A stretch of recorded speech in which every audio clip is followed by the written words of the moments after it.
Alright. जी, ये आपके सामने आ गया पेपर। और इसका हमने सेक्शन ए कल देख लिया था, और अब हम मूव कर रहे हैं जी सेक्शन बी पे। अम, और उसमें पहला जो क्वेश्चन हमें नजर आ रहा है वो है, अच्छा 5A पहले मैं देख लूं कि ये भी किस किस बच्चे ने किया हुआ है। जी 5A फातिमा आप आ गई हो, गुड। और आपका ही आंसर हम डिस्कस कर लेते हैं आज, इसको देख लेते हैं। यहाँ से शुरू करते हैं। सवाल को पढ़ लेते हैं पहले। सवाल है जी, analyse two benefits to a business of product portfolio analysis. ये सवाल है ना जी। तो ऑफ कोर्स वो जैसे आपको नजर आ ही रहा है कि आपको नॉलेज के 2 नंबर लेने हैं, लेवल 1, और एप्लीकेशन के भी 2 लेवल 1 पे मिल जाते हैं, और एनालिसिस के 4 मिलेंगे जो लेवल 2 पे जाना पड़ेगा। तो अब 2 बेनिफिट्स देखते हैं इन्होंने इसको कैसे हैंडल किया है सवाल को, और पोर्टफोलियो एनालिसिस के। जी मैं यहाँ से पढ़ रहा हूँ इनका आंसर। मैं एक कलर भी इस्तेमाल कर लेता हूँ कोई। जी, product portfolio is the range of products और services offered by business to its customers. Okay fine, ये ना प्रोडक्ट पोर्टफोलियो के बारे में थोड़ी नॉलेज हमें दी है। Product portfolio analysis is when all these products and services are assessed in order to make important decisions about products timely. Okay, all right. आप ये भी लिख सकती थी फातिमा कि important decisions जो रिलेट करते हैं उनकी सक्सेस के साथ। तो बहरहाल या टाइमली जो स्ट्रेटजी आपने यूज करनी है उसके साथ, बहरहाल एनीवे आपने नॉलेज शो बिल्कुल की भी है, और इसमें आपको नंबर मिल सकता है बिल्कुल। तो मैं यहाँ पर, आप यहाँ डेमोन्स्ट्रेट, मैं यहाँ पे अच्छा करें कलर को इस्तेमाल करता हूँ। आपने लेवल 1 नॉलेज जो है वो यहाँ अचीव कर लिया है। अच्छा, फिर आगे ये कह रही है थी one of the advantage of product portfolio analysis. अच्छा, अब ये आप एडवांटेज की तरफ आ रही हो ना, तो नॉलेज का सेगमेंट अलग ही रखो ना। एक नया पैराग्राफ शुरू करके वहां से शुरू करना है, वन ऑफ द एडवांटेज। ये तरीकेकार है ताकि एग्जामिनर को भी आसानी हो। अच्छा, one of the advantage of portfolio analysis can be that it helps the business to make effective marketing strategies for different products, keeping in mind the position of the product mix. अच्छा, मतलब कि product जो है वो किस तरह का है, तो आप जो राइट स्ट्रेटजीज हैं वो अप्लाई कर सकते हैं। अच्छा, मेरा एक सवाल यहाँ पर है, चूंकि एक टर्म इस्तेमाल हुई है, आपको पता है ये प्रोडक्ट मिक्स क्या है? क्या ये मार्केटिंग मिक्स है या कुछ और है? इस्तेमाल तो किया हुआ वर्ड फातिमा जी। आवाज मुझे आ नहीं रही असल में। सर जी जी बोले। सर अब आपको आवाज आ रही है? हाँ अब आ रही है, बोलो आप। ओके सर, मैंने मार्केटिंग मिक्स के हिसाब से लिखा था। किसके हिसाब से? Marketing mix. हाँ तो फिर मार्केटिंग मिक्स लिखो ना। प्रोडक्ट मिक्स का मतलब और होता है। प्रोडक्ट मिक्स का ओके मतलब है वो सारी एक्टिविटी जो प्रोडक्ट के डिजाइन से रिलेटेड है, प्रोडक्ट की जो आप कह लें कि लुक है उससे रिलेटेड है, उसके फीचर से रिलेटेड है, फिर वो बड़ा लिमिटेड हो जाएगा, वो मार्केटिंग मिक्स नहीं बनेगा। जैसे प्रमोशनल मिक्स होता है। अब प्रमोशनल मिक्स जो है वो मार्केटिंग मिक्स सारे को कवर नहीं कर रहा। प्रमोशनल मिक्स तो सिर्फ कवर कर रहा है एडवर्टाइजिंग को, सेल्स प्रमोशन को, पर्सनल सेलिंग को, पब्लिक रिलेशन को, और सबका ताल्लुक प्रमोशन के साथ है। तो फिर प्रोडक्ट मिक्स का वर्ड ही मैं पूछना चाह रहा था, ये आपको नहीं लिखना, आपको इसकी जगह पर मार्केटिंग मिक्स का वर्ड इस्तेमाल करना है। फिर वही मैं पूछना चाह रहा था। ओके फाइन, ठीक है। तो keeping in mind the position of the marketing mix, या बहरहाल आपने लिख दिया। अब यहाँ पर ये तो लिख दिया, ये हेल्प कर रहा है मार्केटिंग स्ट्रेटजीज बनाने में। अच्छा, अभी तक इम्पैक्ट आया है क्या? कोई इम्पैक्ट शो हुआ है अभी तक? को बताएगा बच्चा?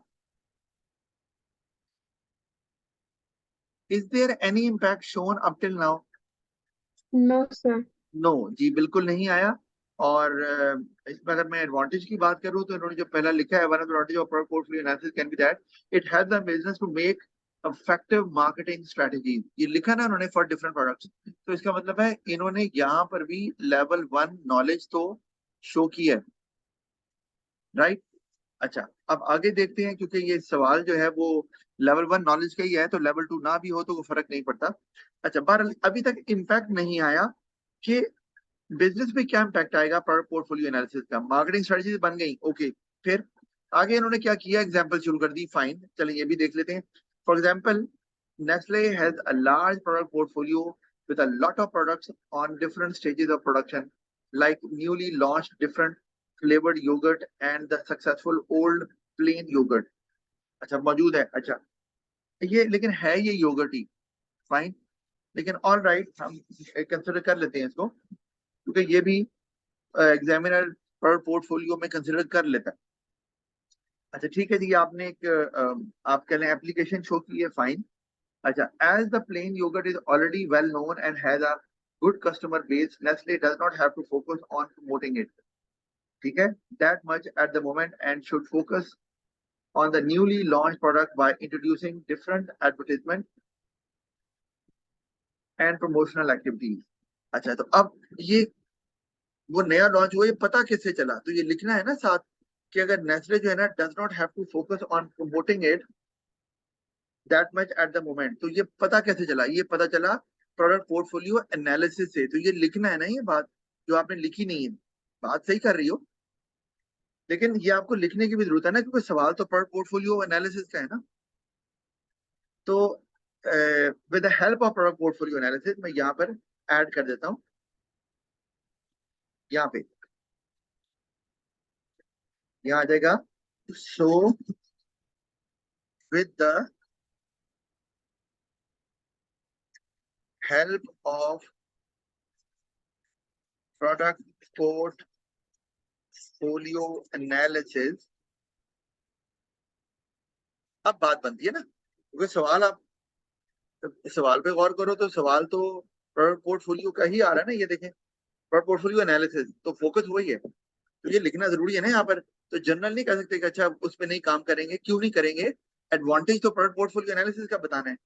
अच्छा, so with the help of product portfolio analysis, Nestle does not have to focus on promoting it that much at the moment, and should focus on the newly launched product by introducing different advertisement and promotional activities. Fine. अच्छा, impact like discounts. All right, fine, ये भी हम मान लेते हैं। Effect क्या है आगे, all of which will lead to, अच्छा, all of which will lead to loyal customer base and large profit for Nestle। अच्छा, यहाँ पर कोई इम्पैक्ट नजर तो आ रहा है जो आखिर में जाके इम्पैक्ट आया है। इसका मतलब है, एक तो बात ये कि अगर हम इम्पैक्ट की बात करें तो इम्पैक्ट अब जाके आया कि जी उससे लॉयल्टी बढ़ेगी या प्रॉफिट जो है ना वो आएगा। अच्छा, ऊपर कहीं पर भी जो खींचा है आपने, एप्लीकेशन जरूर मौजूद है उसके अंदर, मैं उसको बिल्कुल आपको नंबर दे देता हूँ। और बल्कि इनफैक्ट अगर मैं कहूँ ना, तो आपने नेस्ले के प्रोडक्ट के बारे में कहा है और उसको फिर बताया कि कौन से फ्लेवर को आगे लेकर जा रहे हैं, तो आपने और डेवलपमेंट भी हुई हुई है, तो लेवल 2 एप्लीकेशन आपने अचीव की है। बहरहाल हमें चाहिए नहीं, हमें तो लेवल 1 से ही गुजारा करना है ना, तो लेवल 1 मौजूद है आसानी से, लेवल 2 है तो लेवल 1 तो होगी। अच्छा, लेकिन एंड पे जब हम आते हैं कि डिस्काउंट देते हैं, तो इससे लॉयल कस्टमर बेस बन जाती है और प्रॉफिट आपको गेन होगा। कैसे, इस पे थोड़ी बात करने की जरूरत थी कि आप जो न्यूली लॉन्च पे, ठीक है, प्रमोशनल एक्टिविटीज चल रही हैं, तो उससे आप लॉयल्टी तो बाद में बनती है ना, लॉयल्टी तो बनती है जब कस्टमर बाय करना शुरू करते हैं और रिपीट परचेज होता है। जब एक प्रोडक्ट ही नया है और उसको लोग फर्स्ट टाइम ले रहे हैं, तो लॉयल्टी कहाँ से आ गई, लॉयल्टी तो आएगी रिपीट परचेज से। तो यहाँ पर नया प्रोडक्ट लॉन्च कर रहे हैं, तो आपको सेल्स के बारे में बताना था कि जो सेल्स को किक स्टार्ट मिलेगा, ठीक है। तो all of which will lead to, ये जो लॉयल कस्टमर आपने लिखा है ये बनता नहीं यहाँ, ठीक है। यहाँ पर मैं ये लिख सकता हूँ, ये यहाँ पर कि it will give a kick start to the sales of newly launched flavoured yogurt, ठीक है ना जी। तो ये अब मैंने फ्लेवर्ड योगर्ट लिख दिया, तो ये लेवल 2 एप्लीकेशन आ गई ना ऑटोमेटिकली। योगर्ट, ठीक है, न्यूली लॉन्च फ्लेवर्ड योगर्ट, अब समझ में आ रही है। और आगे के लीडिंग टू हायर प्रॉफिट्स, क्योंकि ऑलरेडी स्टैब्लिश जो प्रोडक्ट है उससे हो रहा है। अच्छा, एक और बात कि इससे एफिशिएंट यूज ऑफ फाइनेंस भी हो गया, कि आपने जो स्टैब्लिश था उसमें ज्यादा खर्चा करने की जरूरत नहीं आपको लगी, तो आपने वहां खर्चा बचा के इधर लगाया। तो ये मैं यहाँ पर ये भी ऐड किया जा सकता था, यहाँ पर जो नहीं किया गया। क्या मैं इसको चलिए यही लिख देता हूँ, ठीक है। पर वो नहीं लिखा तो मैं अभी ऐड नहीं कर रहा, जगह नहीं है। तो ये ऊपर लिखा जा सकता था कि एफिशिएंट मैनेजमेंट ऑफ फाइनेंस भी होगा, कि finance was not used on the promotion of already established plain yogurt, or that money was saved and was utilized in the promotion of newly launched yogurt, flavored yogurt। तो इस तरह करके लिखा जा सकता था और फिर ये आगे आ सकता था। फातिमा को समझ आ रही है बात की? Yes, sir. फातिमा आ रही है? तो एनालिसिस इसमें मौजूद है, लेकिन थोड़ा प्रॉब्लम आ गया, तो मैं लेवल 1 से आगे नहीं जा सकता। इसमें लेवल है एनालिसिस, ये इम्पैक्ट दिखाया तो आपने है, लेकिन अप टू द मार्क नहीं है, तो 2 पे आप नहीं जाती, लेवल 1 ही मिलेगा इसके अंदर। आगे चलते हैं। Secondly, it will also help Nestle to make better decisions. अच्छा, ये आपने नॉलेज शो की, okay, about their products in product portfolio as they will know the strength and weaknesses of their products. अच्छा, ओके, ये भी पता चल जाएगा कि आपका कौन सा प्रोडक्ट ज्यादा अच्छा है, कौन सा नहीं है। और आप नेस्ले कोई पे स्टिक कर रही हो, fine, no issues, due to which they can effectively decide. अच्छा, ये अब इम्पैक्ट आ रहा है कि उससे क्या करेंगे जब स्ट्रेंथ और वीकनेस का पता चलेगा, due to which they can effectively decide whether they need to make modifications in an existing product, or maybe or may we discontinue it offer, seeing the profit that product generated। ये क्या है? और may be और may discontinue it, है ना, may be ऐसे लिख दिया आपने, और may discontinue it after seeing the profit. हाँ, कि पता चल गया कि प्रॉफिट ज्यादा नहीं हो रहा, तो उसको डिसकंटिन्यू भी कर सकते हैं। अच्छा, ओके, फाइन। तो इससे क्या हुआ, अब आगे इम्पैक्ट तो चलेगा ना, चेन बनानी है लेवल 2 के लिए, तो चेन बनानी है। आपने ये कहा कि आपको स्ट्रेंथ और वीकनेस का पता चलता है, और ये पता चलता है कौन सा प्रोडक्ट कितना इफेक्टिव है, और किस प्रोडक्ट को आगे मजीद आपने मॉडिफाई करना है और किसको डिसकंटिन्यू करना है। ओके, फाइन, ठीक है, एक इम्पैक्ट नजर आ रहा है। तो इससे आगे फर्दर एनालिसिस क्या है, इम्पैक्ट क्या आएगा दूसरा, अगर मल्टीपल इम्पैक्ट शो करने। आगे आपने लिखा है due to this Nestle might be able to save itself from great loss और dissatisfied customers. Okay, all right, ये इन्होंने इम्पैक्ट आगे एक बता दिया, वेरी गुड, बिल्कुल ठीक है, फाइन, और खत्म हो गया। आगे अगला क्वेश्चन आ गया। तो ये ठीक है, इन्होंने 2 इम्पैक्ट तो आपने जरूर बताए हैं कि ऐसी प्रोडक्ट जो नहीं बिक रही, वो मार्केट में आप मॉडिफिकेशन भी कर रहे हैं ना प्रोडक्ट में, तो डिससेटिस्फाइड कस्टमर नहीं है, और लॉस भी नहीं हो रहा क्योंकि आप डिसकंटिन्यू कर रहे हैं। तो आपने दोनों को एड्रेस किया, वेरी गुड। आपने, वरना मैं हमेशा बच्चों से कहता हूँ कि एक चीज को क्यों मेंशन कर रहे हो जब उसको आगे आप कैरी नहीं कर रहे। तो अच्छी बात ये हुई कि आपने 2 बातें की, बाकी बच्चे भी सुन लें, कि एक मॉडिफिकेशन आप करते हैं टाइमली, और डिसकंटिन्यू भी करते हैं कुछ प्रोडक्ट्स को। तो दोनों को आपने फर्दर डेवलपमेंट में भी इस्तेमाल किया, कि आप लॉस से भी बचेंगे, आपने डिसकंटिन्यू कर दिया, और आप कस्टमर को सेटिस्फाई भी कर पाएंगे by making those changes in your product. तो वेरी गुड। तो मैं यहाँ पर कहूंगा कि आपने लेवल 2 एनालिसिस अचीव कर लिया यहाँ पर, वेरी गुड, यहाँ पर हो गया। तो ऑफ कोर्स 2 नंबर तो यहाँ मिलेंगे। और अगर एप्लीकेशन की बात करूं यहाँ पर, तो आपने नेस्ले का वर्ड जरूर इस्तेमाल किया है, लेकिन खाली वर्ड जो है वो आपको लेवल 1 एप्लीकेशन नहीं दिलाता, लेवल 2 तो छोड़ ही दो ना। तो यहाँ पर कहीं पे एप्लीकेशन नेस्ले के वर्ड के अलावा कोई और बात है जो रेलेवेंट है टू नेस्ले और इस्तेमाल हो रही है? फातिमा आप बता दो, या कोई और बच्चा भी? हाँ जी।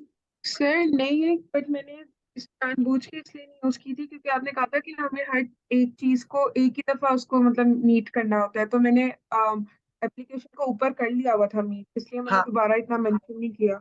देखा, ये अब आप हम डिस्कशन करेंगे तो पता चलेगा ना। आपने क्वेश्चन मुझे रीजन दिया, तो मुझे पता चल गया कि आप क्या लैग कर रही हो। अब सुन लो बात, मैंने आपको बताया था लेवल 2 एप्लीकेशन अगर है या लेवल 1 है, तो अगर लेवल 2 है फर्ज किया और आपने कहीं पर भी लेवल 2 एप्लीकेशन शो कर दी तो आपको नंबर मिल गए। दो से ज्यादा तो नंबर नहीं होते ना एप्लीकेशन के। लेकिन आपको मैंने ये भी बताया था, आपने शायद वीडियो को नहीं देखी गौर से या भूल गई हो, अगर सवाल 8 नंबर का है और उसमें उन्होंने स्पेसिफिकली मेंशन कर दिया है 2, जो वो करते हैं 8 नंबर में, इसका मतलब है अब आपके मार्क्स डिवाइड हो गए हैं। मतलब ये कि आपको माना कि लेवल 1 एप्लीकेशन अचीव करना है, लेवल 2 पे तो जाना ही नहीं, लेवल 1 करना है, लेकिन दोनों बेनिफिट्स में, दोनों पॉइंट्स पे। हाँ, अगर ये 12 नंबर वाला सवाल होता, उसमें चूंकि पॉइंट्स मेंशन नहीं किए होते, आपकी मर्जी है, तो आप लेवल 2 एप्लीकेशन कहीं पर भी शो कर दें, आपको 2 नंबर मिल जाएंगे। लेकिन 8 नंबर में चूंकि वो स्पेसिफाई कर देते हैं 2, तो इसका मतलब है आपको ये स्किल दोनों में शो करनी है। एनालिसिस भी दोनों पॉइंट्स में शो करना है, लेवल 2 एप्लीकेशन भी, लेवल चाहे लेवल 1 है लेकिन दोनों में शो करनी है, वरना आपको मार्क्स नहीं मिलेंगे। Fatima got it? Yes sir. अच्छा, ओके। तो ये बात हो गई। आगे चलते हैं हम। तो यहाँ पर आपको नंबर मिल गए, लेकिन एनालिसिस ऐसे ये तो हम नीचे चले गए थे ना, लेवल 2 एनालिसिस आ गया। इसका मतलब है आपने यहाँ पर एप्लीकेशन शो नहीं की। इसका मतलब है लेवल 1 एप्लीकेशन जो यहाँ आनी चाहिए थी, 1 नंबर उसका मिलना था, वो आपको नहीं मिलेगा। अच्छा, आगे चलते हैं। ये खत्म हो गया सवाल। तो अब हम जरा जल्दी से काउंट कर लें। आपका लेवल 1 नॉलेज है और आपने शो किया हुआ है। लेवल 1 नॉलेज दो जगह पे नजर आ रहा है और 2 ही नंबर है लेवल 1 नॉलेज के, तो 2 नंबर आपको मिल गए। आगे चलते हैं। आगे आपके पास लेवल 2 एप्लीकेशन आपने यहाँ शो किया है। अब लेवल 2 करें या लेवल 1 करें, फर्क नहीं पड़ रहा, क्योंकि आप एक ही जगह किया हुआ, तो आपको एक ही नंबर मिलेगा। लेवल 2 तो मांगा ही नहीं है, तो आपको 1 नंबर एप्लीकेशन का और मिल गया, 3 नंबर हो गए। एनालिसिस का भी एक आपने लेवल 1 शो किया तो एक ही नंबर मिलेगा, 4 नंबर हो गए। और नीचे अगर आ जाऊं तो लेवल 2 है, तो यहाँ 2 नंबर और मिलेंगे, तो एक्चुअली आपको 6 नंबर मिलेंगे। एक आपका एप्लीकेशन का नंबर कट गया और एक आपका एनालिसिस का नंबर कट गया। तो नंबर आपको मिले यहाँ पर, मैं इसको कलर दूसरा करता हूँ ताकि नजर तो आए। 6 नंबर 8 में से, राइट।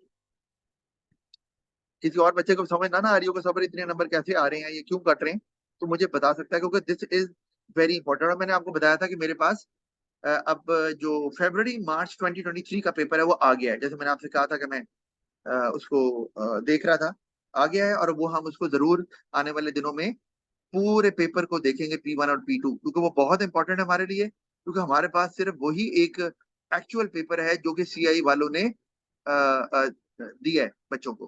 बाकी तो स्पेसिमन पेपर ही है एक, ठीक है। तो वो हम जरूर देखेंगे। तो मैं आई विल रिमाइंड यू जब मैं उस पेपर को हम डिस्कस करेंगे। ऑलराइट। और उसमें भी कोशिश मेरी यही होगी कि आप उसको सॉल्व करें। नहीं टाइम मिलेगा तो कोई बात नहीं, हम जुबानी इसको डिस्कस कर लेंगे, कोई इशू नहीं है, क्योंकि ऑफ कोर्स अब वो वाले क्वेश्चन तो आपको नहीं देने वाले ना। तो हमारा मेन मकसद तो है कि डिस्कस ही करें, क्योंकि वो अब फरवरी मार्च में दिया है, तो अब मई जून में उठा के वही क्वेश्चन तो देने से रहे ना, वही टॉपिक भी नहीं देंगे ऑफ कोर्स, लेकिन हम डिस्कस जरूर करेंगे उसे, ताकि आपको पता चले कि क्या आपकी जो लेवल ऑफ अंडरस्टैंडिंग है या जो एबिलिटी है टू आंसर क्वेश्चन, वो बन गई है कि नहीं बनी। अच्छा, अब हम यहाँ आ गए, evaluate the importance of branding। अच्छा, अब आगे चलते हैं। अगला सवाल है हमारे पास 5 का B, discuss the importance of branding when promoting a soft drink. Fatima, मैंने आपको 5B दिया था। यस सर, आपने मुझे 5A 5B दोनों दिए थे। अच्छा, ओके, ऑल राइट। और मैं देख लूं 5B और किसने किया हुआ है, और किसी ने भी नहीं किया हुआ। अच्छा, आपको ही दिया था इसी वजह से। ऑल राइट, तो हम 5B देख लेते हैं। अच्छा, मिनाल है आज? मिनाल नहीं है। चलें, कोई बात नहीं फिर। अभी ये तो डिस्कस कर लें हमने जो इम्पोर्टेंट चीज है। तो मैं वापस से सवाल पे आ जाता हूँ। अच्छा, अभी सवाल है डिस्कस द इम्पोर्टेंस, अब डिस्कस तो नहीं आता, valuate the importance of branding when promoting a soft drink. तो आपको कॉन्टेक्स्ट दे दिया। यूजुअली 12 नंबर के क्वेश्चन में आपको कॉन्टेक्स्ट दिया होगा, तो ये आप ध्यान में रखें। 8 नंबर वाले क्वेश्चन में जनरली उन्होंने कॉन्टेक्स्ट नहीं दिया होता, दे भी सकते हैं लेकिन जनरली नहीं देते। 12 में जरूर देते हैं। तो अब आपने ब्रांडिंग की इंपॉर्टेंस बतानी है। तो इसका हमने जैसे पहले भी डिस्कस किया था कि सॉफ्ट ड्रिंक के वाले से आप ब्रांडिंग के फायदे तो बताएंगे, आपने 2 फायदे बता दिए, ओके फाइन। आप चाहे तो बॉडी में वैल्यूएशन भी कर सकते हैं थोड़ी थोड़ी। अब मुझे नहीं पता आपने की है कि नहीं, मैं अभी देख लेता हूँ। और एंड पे आपको क्या बताना है वैल्यूएशन में, कि ब्रांडिंग इंपॉर्टेंट है, लेकिन ब्रांडिंग अदर फैक्टर्स के साथ मिलकर इंपॉर्टेंट बनती है, मतलब इफेक्टिव बनती है। अदरवाइज ब्रांडिंग अकेली अगर हो तो वो शायद प्रोडक्ट को इफेक्टिवली प्रमोट भी ना कर सके या उससे सेल्स में इजाफा ना हो।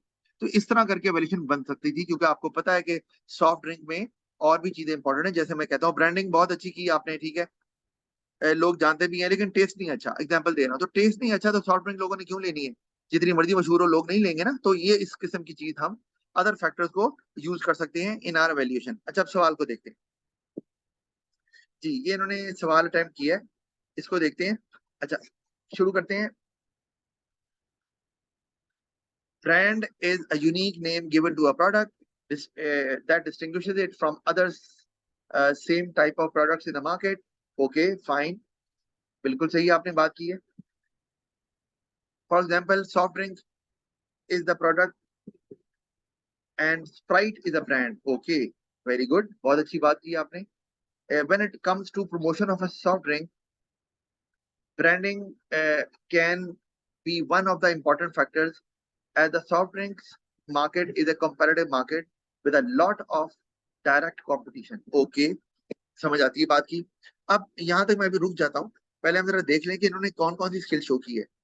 अब अगर हम देखें तो उन्होंने कहा जी यूनिक नेम की बात की इन्होंने, यानी कि नॉलेज तो शो किया। तो मैं यहाँ पे कहता हूँ कि इनका नॉलेज तो आया है, लेकिन आपको पता है 12 नंबर में आपको लेवल 2 पे जाना है।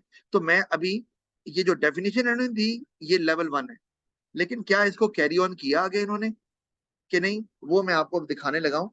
बाकी बातें मैं बाद में करता हूँ, लेकिन पहले जो नॉलेज की बात करें तो दिखाऊं। इन्होंने कहा ना यूनिक नेम होता है ये जो प्रोडक्ट को दिया जाता है। तो ये देखें, ये क्या लिखा उन्होंने। So giving a unique name to a soft drink which basically is branding uh, while promoting can help increase the chance of brand recall while uh, when customers are choosing which soft drink to go for। ठीक है, इसका मतलब है इन्होंने अपनी वो जो knowledge show की है सिलेबस से ब्रांडिंग की, उसको अपनी डेवलपमेंट में इस्तेमाल करके इम्पैक्ट पे आ गई ना। बता रही है कि ब्रांडिंग से क्या इम्पैक्ट पड़ रहा है। इसका मतलब है एनालिसिस में नॉलेज इस्तेमाल हो रही है वो वाली to go for। So all of this will lead to loyal customer base who will always prefer your soft drink than your competitors, which will help business to make huge profits, thus surviving in the competitive soft drink business। तो फिर आप large profits ना लिखो, फिर आप या तो, क्योंकि दो ये तो दो डिफरेंट चीजें हो गई ना। ऑब्जेक्टिव दोनों डिफरेंट है, या आप सरवाइव करते हैं या आप प्रॉफिट मैक्सिमाइजेशन की तरफ जाते हैं। तो दोनों इकट्ठे क्यों लिख दिए? फातिमा, आप फॉलो कर रही हो बात को? Yes sir. तो फिर ये ना लिखो ना। आपने अगर वो कंपैरेटिव मार्केट की बात की है तो फिर इसको रहने दो। तो ये ना मैं इसे काट रहा हूँ, ये मैंने काट दिया, ठीक है। फिर ये नहीं होगा आगे से, ठीक है। Help business surviving in the comparative market, इसका मतलब है इन्होंने अपनी नॉलेज को डेवलपमेंट में इस्तेमाल किया। तो इसका मतलब है इन्होंने नॉलेज लेवल 2 शो किया। वेरी गुड, मैं आई एम वेरी हैप्पी कि जो मैं बता रहा हूँ आप उसको इस्तेमाल करने में कामयाब हो रहे हैं इन योर आंसर। तो that is a great achievement. आपको बता रहा हूँ, आप अंदाजा लगा नहीं सकते कि अगर आप इसको फॉलो कर ले जो मैं बता रहा हूँ, तो आपका ग्रेड लेना जो आप लेना चाह रहे हैं कितना आसान हो जाएगा, ये मैं आपको बता दूं। तो और you will come out of the examination hall very confident कि मैंने वो सारे स्किल इस्तेमाल कर लिए। वरना वरना बच्चा क्या कहता है, लिखा तो है यार, पता नहीं अब एग्जामिनर कैसे लेता है। जब आपको पता चल गया कि एग्जामिनर चाह क्या रहा है और आप वो लिख कर आ गए हो, तो फिर तो आप 100% श्योर हो गए ना। तो फिर तो by the will of God आपका वो ग्रेड आएगा जो आप सोच के एग्जाम से बाहर निकले हो। और यही प्रॉब्लम है ए लेवल बिजनेस के अंदर, के बच्चे कॉन्फिडेंट नहीं होते जब वो एग्जाम में आंसर दे के आते हैं। आता सब कुछ है, नॉलेज आती है, लेकिन उसको कैसे डेमोन्स्ट्रेट करना है, दैट इज अ प्रॉब्लम। तो वेरी गुड। अच्छा, अब अगर बात करें एनालिसिस की, तो सॉफ्ट ड्रिंक का इन्होंने कहा कि ये कॉम्पिटिटिव मार्केट है। सॉफ्ट ड्रिंक एक कंपेरेटिव मार्केट है, तो it means she is into into analysis. और फिर कंपेरेटिव मार्केट को आगे डेवलपमेंट में इस्तेमाल किया। कैसे कि बताया ना कि वो कंज्यूमर रिकॉल उससे बढ़ जाता है और उससे आप कस्टमर आपकी प्रोडक्ट बाय करते हैं, सेल्स बढ़ती है और मार्केट कंपेरेटिव भी है। तो चूंकि कस्टमर को याद रहता है वो नाम, तो वो आपका नाम लेता है। Despite having so many brands, वो आपका नाम लेता है कि उसको वो नाम आता है। तो वो दूसरे ब्रांड जो है ना वो तो रूल आउट हो जाते हैं सीधे सीधे ही। लिखा जा सकता है ना वैसे कि despite having numerous brands of soft drinks available, the other brands are ruled out by the customer because वो जो उसका इवोक्ड सेट होता है ना, जैसे मैंने बताया था, उसको वो टॉप पर आ रहा है आपका नाम, तो वो वही नाम लेता है, तो बाकी तो कंपटीशन में आता ही नहीं है। वैसे मार्केट में कंपटीशन में है, लेकिन वो जो कस्टमर लेने जाता है तो वो रूल आउट कर देता है बाकी सारे ऑप्शन को। तो ये इस तरह से लिखा जा सकता है, लेकिन इन्होंने बिल्कुल अच्छा लिखा है। अब इम्पैक्ट इन्होंने कहा कि ब्रांड रिकॉल आती है, उससे सेल्स बढ़ती है, और सेल्स बढ़ने से आप आसानी से compete कर पाते हैं इन द मार्केट। तो मल्टीपल इम्पैक्ट्स इन्होंने शो किए हैं, तो मैं ये कहूंगा कि ये लेवल 2 एनालिसिस पे चली गई हैं आसानी से। और अगर मैं एप्लीकेशन की बात करूं तो सॉफ्ट ड्रिंक को अच्छे से इन्होंने इस्तेमाल किया है। अच्छा मैं ना एक ही तरह से इस्तेमाल करता हूँ वो, एक मिनट, ऊपर मैंने पहले लेवल लिख रहा हूं ना, तो यहाँ भी लिख दूं क्या जी, एनालिसिस का लेवल 2। और एप्लीकेशन की बात करूं तो इन्होंने अपनी एप्लीकेशन को मेंशन किया है और उसको डेवलपमेंट में इस्तेमाल किया है लेवल 2। अच्छा एक बात दोबारा बता रहा हूँ कि लेवल 2 एप्लीकेशन शो करने के लिए लेवल 1 शो करना जरूरी नहीं है। मतलब सॉफ्ट ड्रिंक है ना, तो सॉफ्ट ड्रिंक को आपने डायरेक्ट डेवलपमेंट में इस्तेमाल कर लिया, तो इसका मतलब है आप लेवल 2 एप्लीकेशन पे चले गए, सिंपल। ठीक है, ये ध्यान में रखना है आपने। अच्छा अब आगे चलते हैं, तो यहां तक तो बहुत अच्छा इन्होंने कर लिया। आगे नॉट, ये क्या है जी, कहाँ थे, हाँ, even though branding is an important factor while promoting a soft drink, it is not the only important thing। अच्छा ये ना, अब इसका मतलब है आप शायद वैल्यूएशन पे जा रही हो यहाँ पर, या अभी नहीं, अच्छा अभी वैसे ही बता रही हो, अभी आपने क्वेश्चन की स्टेटमेंट को तो एड्रेस नहीं कर रही। कोई मुझे बता सकता है कि क्या ये क्वेश्चन की स्टेटमेंट को एड्रेस कर रही है यहाँ पर कि it is not the only important thing the business should consider.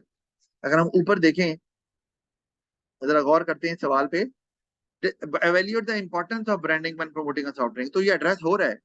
इसका मतलब है कि ये पार्ट एवेल्यूशन वाला है, not the only important thing, और भी है।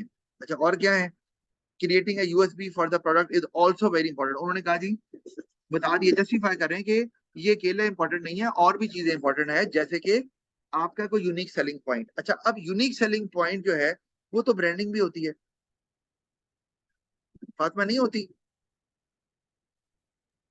बताओ। सर। होती है, तो फिर ये मामला खराब नहीं हो गया यहाँ सर पर। होती है। हाँ तो फिर सर आपको मैं यूएसपी, कंफ्यूज हूँ। हाँ आपको यूएसपी नहीं लिखना था, फिर आप कुछ और लिखती, क्योंकि यूएसपी तो बहुत जनरल वर्ड है, उसमें तो ब्रांडिंग भी आ जाती है, फिर आप वो मेंशन करती क्या चीज। अच्छा एनीवे, अच्छा USP is a factor which makes the product look different, वो तो ब्रांडिंग से भी डिफरेंट होता है। Anyway, from one soft drinks in the market, from other soft drink in the market, a soft drink business can create a USP by advertising that they are biodegradable plastic। ये बात ठीक हो गई, good. इसका मतलब है वो USP अब आपकी बेकार नहीं गई, क्योंकि आपने आगे यूएसपी को मेंशन कर दिया, ना करती तो आपको कोई नंबर नहीं मिलना था। आपने बता दिया जैसे वो बायोडिग्रेडेबल प्लास्टिक बॉटल को इस्तेमाल करते हैं, ओके फाइन। अच्छा, their soft drinks due to which their soft drinks are sustainable and environmental friendly, very good, बिल्कुल सही है। अच्छा उससे क्या हो रहा है अभी हम देखना ना, आगे डेवलप कर रहे हैं। This biodegradable factor will be the USP for the soft drink business, due to which they will be able to charge high prices even without affecting their sales, as environmentally conscious people will still prefer than over other competitors। Very good, competition की बात हमने पहले की हुई है, तो ये आपने बहुत अच्छे से डेवलप किया है। अच्छा not only that, due to the highlighting USP, whether promoting business will be, when promoting business will be able to increase its sales, thus more profit। ठीक है, आपने अच्छे से डेवलप किया है, लेकिन आपको पता है ये क्या है, आपको, मुझे नहीं पता आपको पता कि नहीं, ये आपने वैल्यूएशन कर दी है, डू यू नो दैट, नहीं पता। नो सर, मैंने तो एक और पॉइंट लिखा था। हाँ आपने लिखा था ना, वही तो बता रहा हूँ, ये जेन में रखना है। और वैसे वैल्यूएशन के मार्क्स ज्यादा होते हैं, और ये इसको आप, ये एंड पे आपने लिखा है जी, जो ब्रांडिंग है वो is not the only important thing business should consider. Sir anyway, मैंने बात सुनो, सर। ये वैल्यूएशन अच्छा। हो सकती थी अगर आप ऐसे करती कि भाई जो है ना वो इम्पोर्टेंट है ही नहीं, और ये बाकी इम्पोर्टेंट है, या बाकी अगर नहीं होंगे तो जो ब्रांडिंग की इंपॉर्टेंस है वो खत्म हो जाएगी। तो ये एवेल्यूशन बन सकती थी, बनी नहीं, क्योंकि मैंने अब आपकी लाइन पढ़ी है, नॉट द ओनली इंपॉर्टेंट, तो वहां पर ऐसा कुछ नहीं लिखा हुआ। आपकी क्वेश्चन की स्टेटमेंट में लिखा है इंपॉर्टेंस। तो आप क्वेश्चन की स्टेटमेंट को कब एड्रेस करेंगे, मतलब एड्रेस कैसे होता है इस तरह के सवाल में, ऐसे एड्रेस होगा कि जब आप ब्रांडिंग की इंपॉर्टेंस को कम करेंगे। मतलब आप बताएंगे कि बाकी फैक्टर्स अगर नहीं होंगे तो ब्रांडिंग का फायदा नहीं होने वाला, उसकी इंपॉर्टेंस जो है वो कम हो जाएगी, वो उतनी इफेक्टिव नहीं होगी, उसका इम्पैक्ट वैसा नहीं होगा। ये है, आप you are addressing the statement of the question. वो आपने यार नहीं की, ओके, आप बच गई हो। आपका एनालिसिस दिया और बहुत अच्छा किया हुआ है, ठीक है। उसमें आपने चूंकि मल्टीपल इम्पैक्ट शो किए हुए हैं यहाँ पर, और आपने बायोडिग्रेडेबल प्लास्टिक बॉटल की बात की है, और सॉफ्ट ड्रिंक प्लास्टिक बॉटल में ही होता है, तो इसका मतलब है आपने यहाँ पर भी क्या किया है कि एप्लीकेशन शो हो गई, और वो भी लेवल 2, क्योंकि आपने उसको जोड़ा है सस्टेनेबल और एनवायरमेंटल फ्रेंडली से, तो इसलिए ये आपकी डेवलपमेंट में आ रहा है, और मल्टीपल इम्पैक्ट शो किए हुए हैं, तो आपका एनालिसिस जो है वो भी लेवल 2 पे जा रहा है। आपने तो 2 जगह शो कर दिया लेवल 2, बहुत अच्छी बात है। तो इसका मतलब है कि आपके एनालिसिस के नंबर तो पूरे हो गए, वैसे भी एप्लीकेशन के भी पूरे हो गए। आगे चलते हैं अभी हम। अच्छा, packaging is also an important factor, ये ज्यादा लंबा हो गया, आपको अब आगे और जाना नहीं चाहिए था, तभी आपका सवाल मुझे नजर आ रहा है कि ये तो लंबा नहीं हो गया, ये तो मुझे शैतान की आंख लग रहा है इतना। अच्छा, अब इसमें बुरा नहीं है आंसर लंबा, लेकिन प्रॉब्लम ये है कि आपका टाइम खत्म हो जाएगा। और आपके पास कितना टाइम होता है, अगर सेक्शन बी की बात करूं, तो एक मार्क के पीछे कितना टाइम होता है, कोई बताएगा बच्चा? कोई बता दे। नहीं पता? तो ये पता होना जरूरी है, सवाल को जब अटेम्प्ट करें तो ये देख लें कि कितना टाइम लग रहा है, वरना कोई फायदा नहीं है आंसर को लंबा लिखने का। तो सुन लें, सेक्शन बी में आपके पास एक मार्क के पीछे 2 मिनट्स होते हैं, क्योंकि आपको सेक्शन बी 40 मिनट में करना होता है।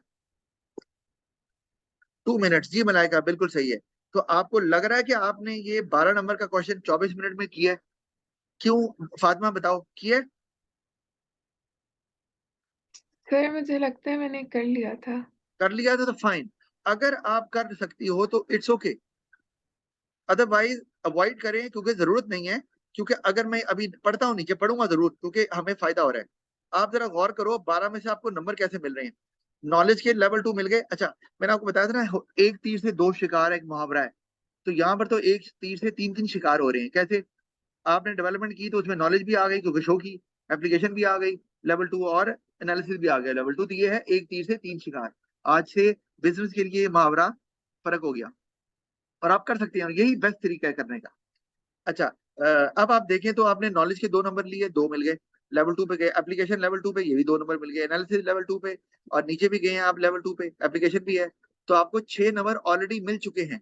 इसका मतलब है अब आपको चाहिए था कि स्ट्रेट अवे एवोल्यूशन पे आती, क्योंकि अब आप जो एनालिसिस कर रही हो उसका फायदा कोई नहीं है, क्योंकि आप तो ऑलरेडी वो नंबर गेन कर चुकी हो।